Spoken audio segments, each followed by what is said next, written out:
Bonjour à toutes et à tous, vous êtes en direct sur C17.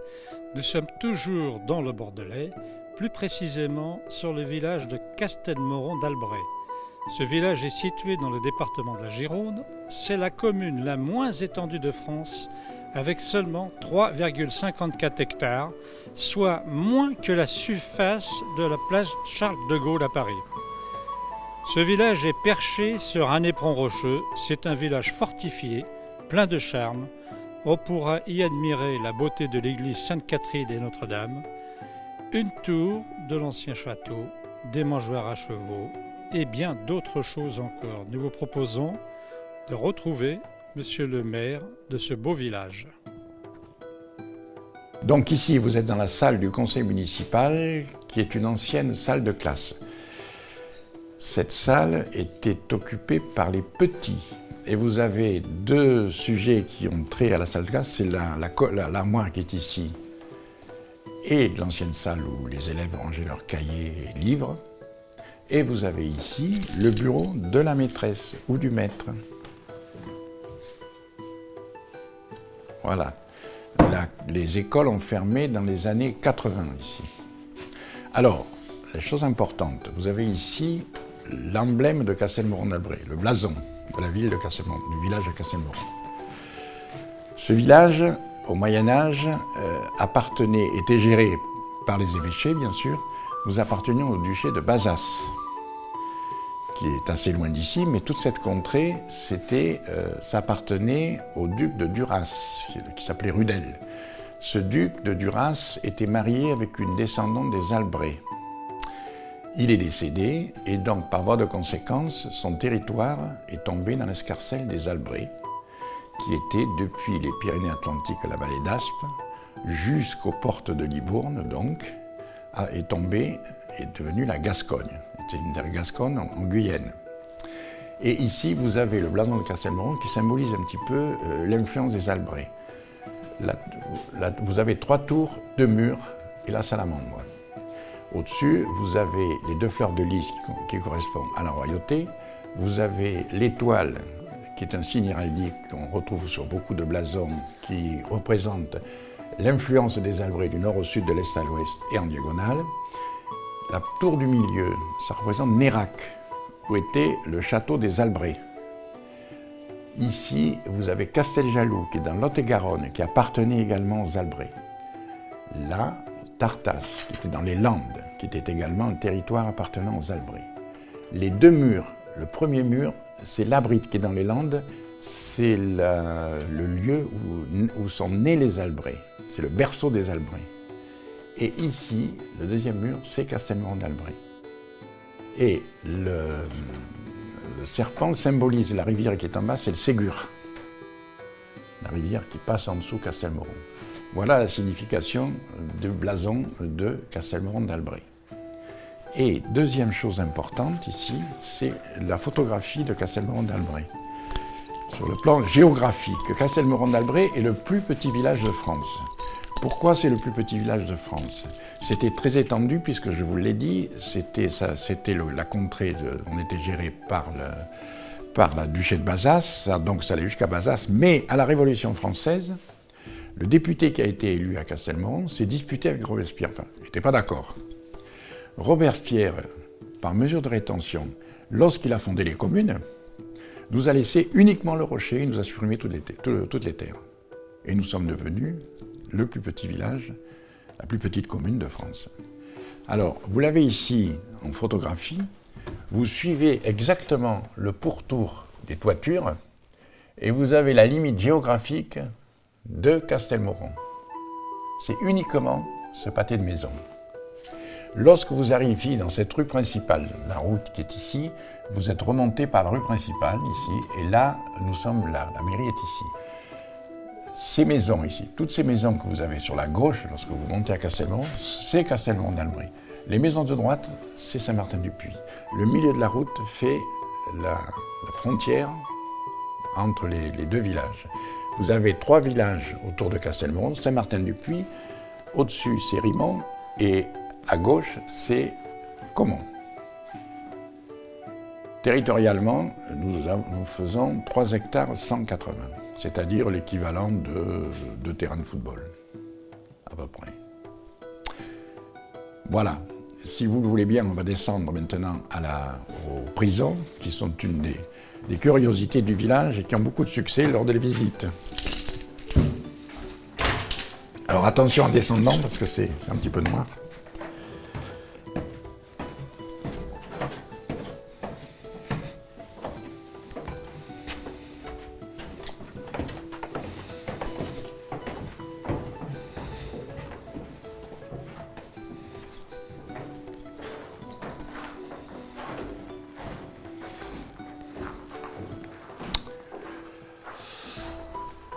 Donc ici, vous êtes dans les sous-sols de la sénéchaussée. Ce bâtiment, tout le bâtiment, c'était la sénéchaussée. La sénéchaussée, à l'époque, ça correspondait aujourd'hui à la préfecture.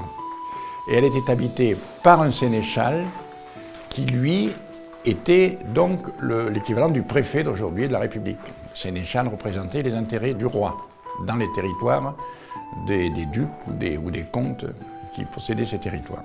Alors, on peut penser que cette salle, puisque vous avez, on verra tout à l'heure les prisons qui sont derrière moi, était un petit peu la salle de garde où se tenaient certainement les soldats. Le sénéchal avait sa garde prétorienne, il avait ses soldats.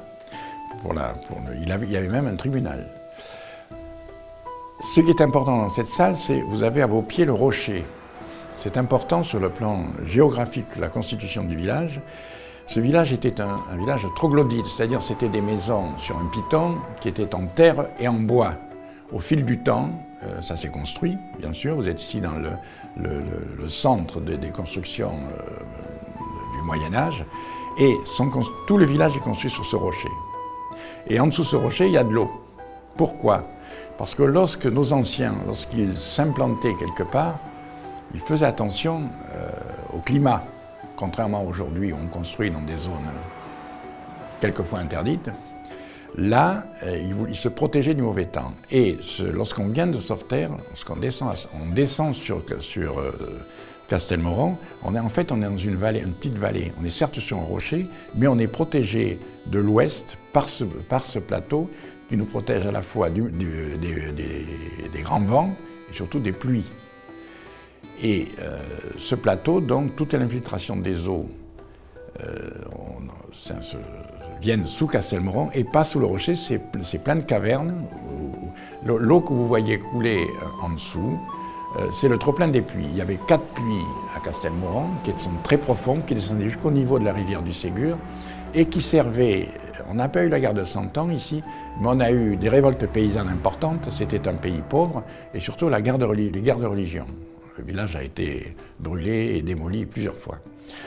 Lorsqu'ils étaient assiégés, les personnes du village descendaient au fond des puits et par des cavernes souterraines sortaient au niveau du lavoir, s'échappaient par cette résurgence d'eau qui s'écoule depuis ce fameux plateau où il y a l'écoulement des eaux. Et aujourd'hui encore, on le voit comment dirais-je, l'hiver, et après les vendanges, lorsqu'on décuve et qu'on nettoie les cuves, par infiltration, les produits s'infiltrent dans le sous-sol et sortent, on le voit au niveau du lavoir. C'est toujours de la mousse ou des produits détergents qui étaient dans les cuves. Voilà un petit peu l'explication de ce rocher. Alors on va continuer, vous avez 2 cellules qui sont d'origine, hein, où vous avez à droite, vous verrez, il y a des trous, c'était les tinettes, les water. Et la porte qui est au fond est la porte d'origine, avec un judas qui est assez bas, puisque les gens étaient petits à l'époque. On grandit. Alors vous me suivez. Vous voyez, vous avez les tinettes ici. Et là, vous avez la porte d'origine avec le fameux judas qui est bas. Et puis le verrou. Ces prisons ont fonctionné jusqu'à la Révolution française. Après, elles sont arrêtées puisque le sénéchal a disparu avec la constitution des communes. Voilà, vous avez la même chose avec le...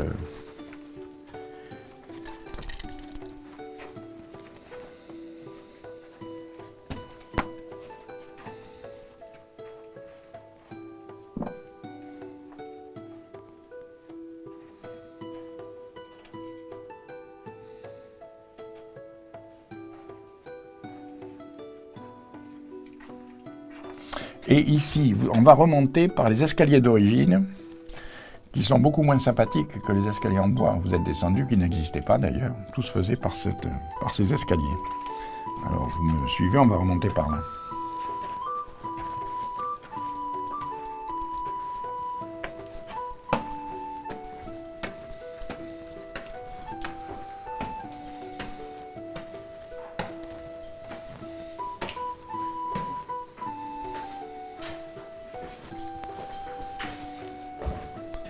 Sur cette place, il y a deux curiosités.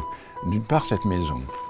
Cette maison est typique des maisons d'entre-deux-mers. C'est-à-dire que vous avez en bas ce qui est resté pratiquement intact au niveau des ouvertures. D'un côté, les écuries à vaches, c'était beaucoup de vaches ici, hein, c'était de la polyculture. Et ici, vous avez des petites fenêtres, ça devait être les veaux, les cochons, tout ce qui pouvait graviter autour des écuries de vaches.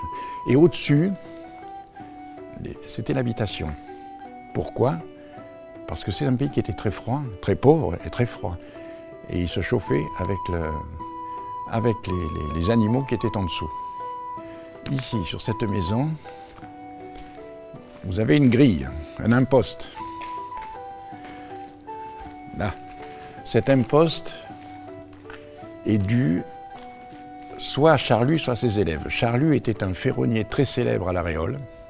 Il y a une très jolie porte d'ailleurs au prieuré de La Réole, qui a fait des grilles magnifiques pour tous les châteaux bordelais, voire au-delà, et évidemment dans tous les villages aux alentours.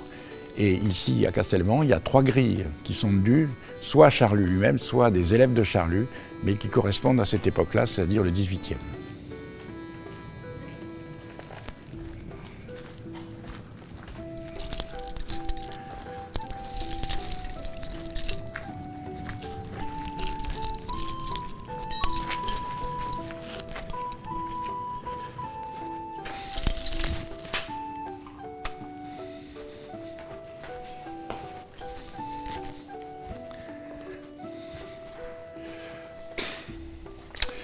Alors, ici, l'église a aussi une histoire très particulière.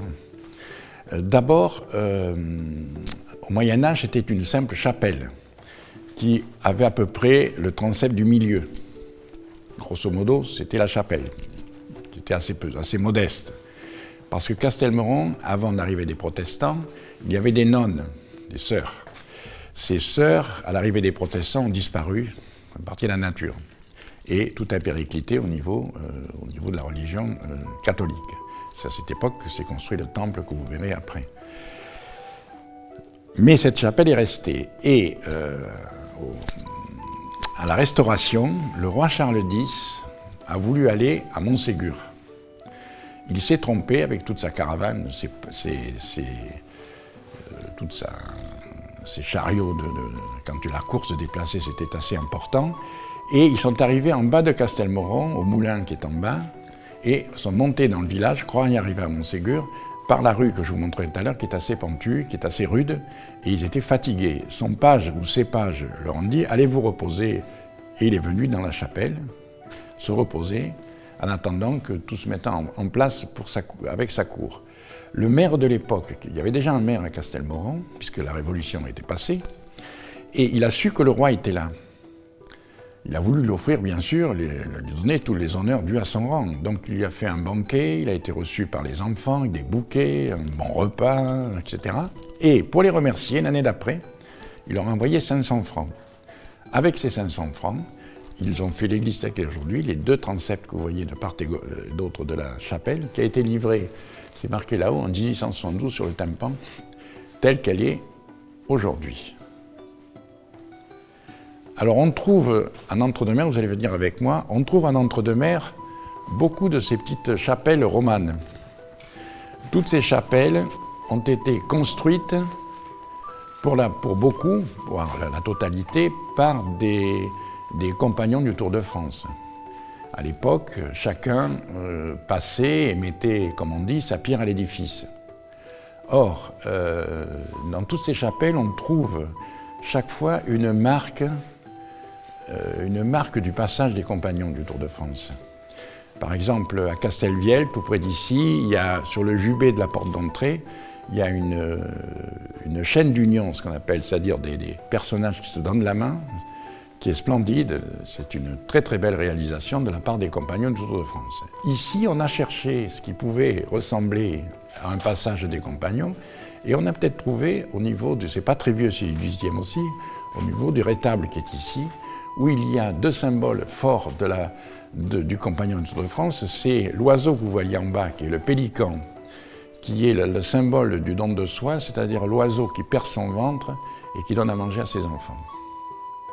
Et lorsqu'on lève les yeux, derrière la croix, je ne sais pas si vous le verrez très très bien, il y a un signe blanc, c'est un triangle, probablement dû au passage également du compagnonnage des compagnons du Tour de France. Voilà, alors cette église est en fonction, il n'y a pas souvent des offices, mais il y en a au moins 2 dans l'année, dont un à Noël, parce qu'à Noël, le Castelmoron se transforme en village des crèches. Il y a une grosse association qui s'occupe de ça chaque année. L'année dernière, ça n'a pas eu lieu à cause de ce que l'on connaît. Et cette année, on espère avoir une manifestation assez importante où toute l'église est de part et d'autre, de très très jolies crèches du monde entier. Et derrière toutes les fenêtres du village, chaque habitant met une crèche. Alors, certes religieuses, mais pour certaines sont à l'initiative de l'habitant et qui expriment souvent des idées ou des opinions du moment de chaque habitant. C'est très intéressant. Je sais que par exemple, lorsqu'il y a eu les attentats du 13 novembre, là, d'ailleurs sur Paris, à Noël, il y a eu des crèches assez poignantes dues pour un rapport avec cet événement. Donc chacun, après ça, et ça a un succès extraordinaire. Il y a plus de 3000 personnes qui défilent dans l'espace de 15 jours. Oui. Sur le plan économique, une anecdote qui a son sens aujourd'hui, c'est le problème de la vigne. Après la guerre de 14, il y a eu le phylloxéra. Avec le phylloxéra, tous les paysans ont été ruinés. Le maire de Montségur de l'époque, qui était un chimiste, qui avait une certaine connaissance en la matière, a proposé aux paysans qui étaient ruinés de refaire une économie viable. Pour cela, il a implanté les prunes, les pruniers, et le tabac. C'est pour ça que vous voyez beaucoup de bâtiments en bois qui sont des séchoirs à tabac, parce qu'on s'est mis à faire du tabac. Après la guerre de 40, alors la guerre de 40 plutôt, ça a été l'inverse. Les réfugiés italiens qui fuyaient Mussolini sont arrivés ici. D'ailleurs, beaucoup de villes sont jumelées avec l'Italie ici. Sont venus ici et il fallait bien qu'ils mangent. Et connaissant les vignes comme ils les connaissaient, en Italie il y a énormément de vignes, les paysans d'ici cultivaient le tabac. Ils avaient pris les terres les plus fertiles au bord de la Garonne, enfin les plus à même d'avoir du tabac. Et tous les coteaux, on les a donnés aux Italiens qui arrivaient, qui crevaient de faim, qui avaient envie de vivre, et ils ont replanté de la vigne. D'où aujourd'hui, cette vigne luxuriante qu'il y a partout, on le doit pour la plupart aux Italiens à l'époque.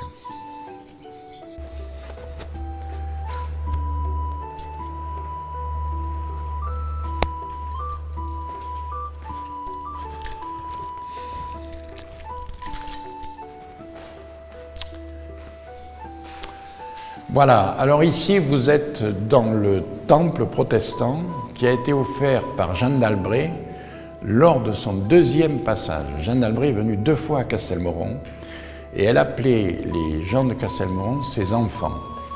Or, ces enfants étaient partisans de la religion dite réformée, c'est-à-dire étaient protestants. À l'époque, ces gens-là se réunissaient soit chez eux, soit dans les bois, en totale insécurité, puisque vous savez qu'à cette époque-là, ils n'avaient pas le droit de professer, d'adhérer à cette religion dite réformée par les autorités royales. Jeanne d'Albret a décidé donc de leur offrir ce temple pour qu'il soit en sécurité. À l'époque, c'était le début de l'imprimerie, c'était la Bible commençait à être éditée en français et non plus en latin. C'était en français, c'est ce qu'on appelait la langue vulgaire à l'époque. Et ces fidèles, donc, apprenaient à la fois à lire et surtout avaient une certaine connaissance de plein de sujets avec la Bible. Louis XIV, qui commençait à se poser des questions, c'était un petit peu les prémices de ce qui allait arriver plus tard, la contestation, on commençait à étudier, on avait accès au savoir, donc Louis XIV voulait savoir ce qui se disait un petit peu dans ces assemblées. Et pour le savoir, une seule solution, c'était d'avoir des espions. Or, les protestants, pour entrer dans ces lieux de culte, avaient des jetons. Ces jetons étaient des plaques de fer où étaient gravées sur cette plaque à la fois la ville et le lieu du culte, avec l'emblème de la ville. On ne rentrait dans ces offices protestants que sur présentation de ce passeport, en fait. Louis XIV, pour espionner ces assemblées, a fait graver des faux jetons. D'où l'expression, au jour d'aujourd'hui, de faux jetons, qui vient de cette tradition-là. Alors, tout à l'heure, je vous ai parlé que Castelmoron avait une certaine importance. Effectivement, sur le plan religieux, il y avait 3 poches, et c'était important à l'époque, au Moyen-Âge, il y avait 3 poches importantes de protestants. C'était La Rochelle, on trouve des jetons, il y a un musée des protestants que beaucoup connaissent, que certaines personnes connaissent, qui est du côté d'Anduze, dans le Gard. Il y a un musée des protestants où on trouve tous les jetons de France et de Navarre qui ont été gravés à l'effigie des protestants. Et on trouve pour ici un jeton de La Rochelle, secteur de La Rochelle, un jeton de Sainte-Foy-la-Grande et un jeton de Castelmoron d'Albret. C'est la preuve que ces 3 lieux, ces 3 poches protestantes étaient importantes, en sachant que celle de Sainte-Foy-la-Grande allait jusqu'à Bergerac. Bergerac était aussi un lieu protestant assez important. Voilà. Et on remarquera ici, qui devait être la porte d'entrée, une échancrure qui heureusement a été conservée, où certainement ils mettaient des bouts de bois pour empêcher les soldats de pénétrer et de forcer les portes. Alors, ce temple est le dernier temple debout de l'Entre-deux-Mers, puisque tout a été rasé à l'époque des guerres de religion. Pourquoi il est resté debout? Certainement, on pense qu'à l'époque, les paysans ont dû demander aux forces royales de laisser ce temple debout, qui leur servait certainement de grange. Et tout à l'heure, je vous ai parlé du phylloxéra et du tabac. Ce temple a servi à cette époque-là de séchoir à tabac. Il est devenu municipal dans les années 60-70 et transformé comme il est aujourd'hui, et c'est une salle municipale maintenant. Donc il est hors de question de le resacraliser en temple protestant, d'abord c'est pas demandé, mais par contre nous envisageons de mettre une plaque pour rappeler aux touristes que vous êtes ou qui passent nombreux ici, rappeler qu'ils sont dans un temple, c'est une histoire. C'est comme tout le reste dans le village, le patrimoine est important et cette salle a une importance à ce niveau-là. A été adjoint la salle d'à côté, mais qui n'a rien à voir avec c'était tout certainement une grange, mais qui a été rajoutée. La porte a été faite récemment, dans les années 80. Alors il y a 2 expositions ici qui sont gérées par l'Office du tourisme, parce qu'on a implanté l'Office du tourisme ici depuis le mois de juin. Avant, c'était blackout, il n'y avait rien. On a fait ça un petit peu à l'arraché, comme on dit. Le conseil départemental nous a prêté 2 expositions, une sur les moulins et l'autre sur les Bastides. Parce qu'ici, nous sommes dans le pays des Bastides. Alors, je vais vous montrer une exposition qui mérite d'être vue parce qu'elle est à l'initiative des nouveaux arrivants à Castelmoron. Quand ils ont vu que j'ouvrais toutes les salles et que j'ouvrais portes et fenêtres dans le village, ils se sont dit, mais nous, on veut faire quelque chose, on veut vous aider, en fait. Et ils ont fait une exposition, vous allez voir, qui n'est due qu'à des amateurs, mais qui est, à mon avis, splendide et qui a donné une dynamique à tout cet été que nous venons de passer.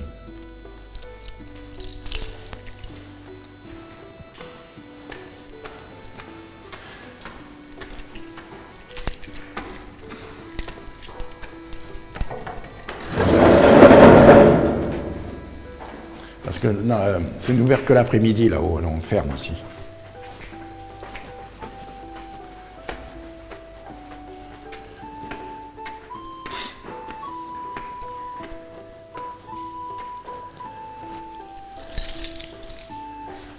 Voilà.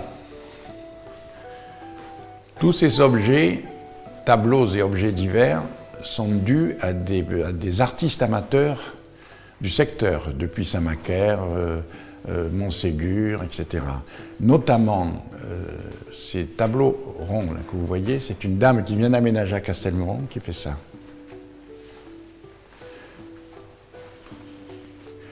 Ça, c'est aussi un Castelmoronais. C'est le mari de la femme qui fait ces petits tableaux en 3D. Elle en a vendu je ne sais plus combien cet été. Ils sont très beaux. Elle appelle ça en 3D parce que vous avez le bouquet qui correspond au tableau et qui est donc en...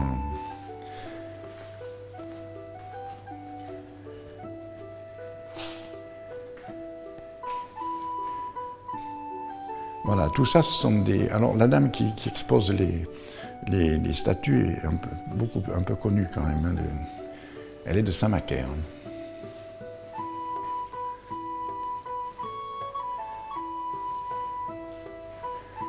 Alors, je ne vous raconterai pas l'histoire des tableaux parce que je les connais mal. Il faudrait que la dame qui s'en occupe soit là. Mais elle est là que l'après-midi. Et ça, c'est une jeune fille de Castelmoron qui fait des bougies.